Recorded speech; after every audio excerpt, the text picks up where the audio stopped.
Welcome to Bizzymind tutorials and entertainment. Today we want to learn how to erase the background of an image. As you can see on my screen, my Photoshop is open, so you should do that as well. So what we want to do is to have a simple image like a remote control on a white background. We just get rid of the white background so that our remote control will be on a transparent background. We save it on a transparent background. So let's choose our image now. So we go to file here, click on open. Photoshop will take us to our computer where we have to select the picture.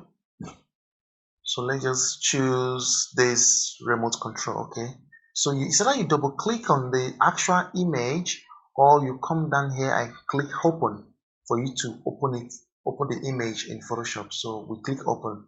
So this is our image.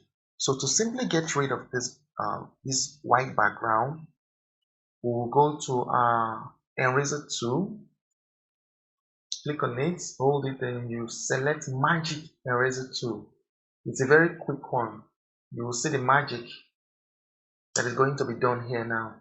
So you click on this background, you can see, click on those areas, click here, and click here. So you look for the edges. You can still see any background there, you just click on it. So that's how you basically quickly remove the background from an image. So you click save to save it. Make sure the format you're saving it in is PNG. Make sure it's not JPEG, but it's PNG. Then you type in the name for this your file. So let's just type in remote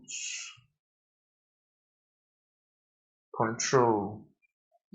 Let's just type in remote control. Let's save it as a remote control. After you type in the name, you click on save. Click OK. So you're done. It's a very quick one because the image is on a white background. So it's a very quick one. So that's how you basically say, get rid of background in an image in Photoshop.